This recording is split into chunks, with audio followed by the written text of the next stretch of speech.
കൂട്ടുകാരെ, നമ്മള് മലയാളം വ്യഞ്ജനാക്ഷരങ്ങളാണ് പഠിച്ചുകൊണ്ടിരിക്കുന്നത്. ഇനി നമുക്ക് ലാസ്റ്റ് 5 അക്ഷരങ്ങൾ കൂടിയാണ് പഠിക്കാനുള്ളത്. നമ്മൾ പഠിച്ചു നിർത്തിയത് യ, ര, ല, വ, ഷ, ഷ. ഇനി പഠിക്കുന്നതാണ് സ. എല്ലാരും കണ്ട ചിത്രത്തില് സ. നമുക്ക് സ വരുന്ന വാക്കുകൾ ഏതൊക്കെയാണെന്ന് നോക്കാം. സമ്മാനം, സഞ്ചി, സർപ്പം. ഓക്കെ, എന്നാ ഞാൻ എഴുതി വെക്കാലോ.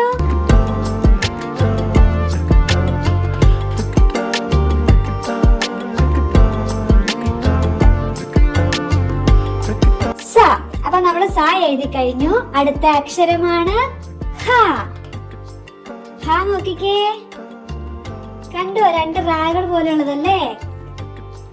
ഹ വരുന്ന വാക്കുകളാണ് അടുത്ത് നമ്മള് പറയുന്നത്. ഹ വരുന്ന വാക്കുകൾ ഹനുമാൻ, ഹാരം, ഹൃദയം. ഹ എങ്ങനെയാണ് എഴുതുന്നതെന്ന് നോക്കിയാലോ.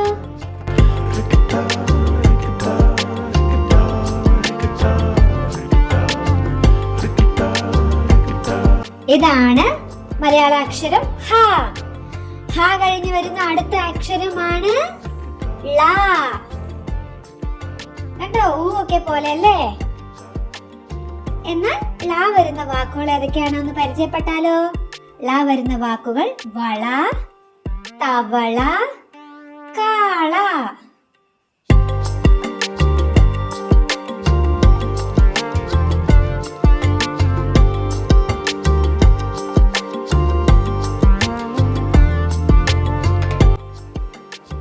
ഇനി അടുത്ത അക്ഷരമാണ് ഴ. എല്ലാവരും ഴ കണ്ടോ? ഴ.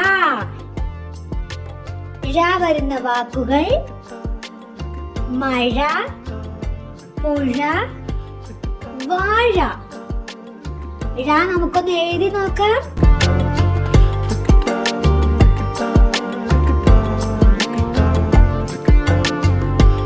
ഓക്കെ, ഇതാണ് ഴ.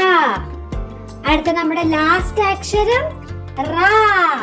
റ വളരെ സിമ്പിൾ ആണ്. നമ്മൾ തലയിൽ വെക്കുന്ന ഹെയർ ബാൻഡ് പോലെ ഉണ്ടല്ലേ. റ വരുന്ന വാക്കുകൾ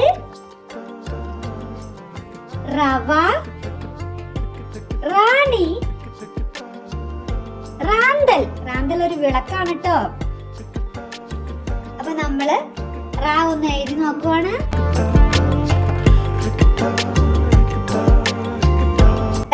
എത്ര സിമ്പിൾ ആണല്ലേ.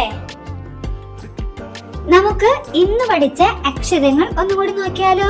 സ, ഹ, ള,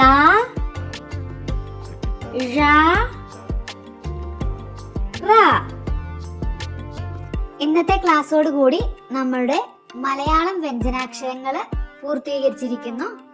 എല്ലാവരും ഇതുവരെയുള്ള എല്ലാ ക്ലാസ്സുകളും കണ്ട് മലയാളം വ്യഞ്ജനാക്ഷരങ്ങൾ എഴുതാനും വായിക്കാനും പഠിച്ചിരിക്കണം. Okay, bye bye.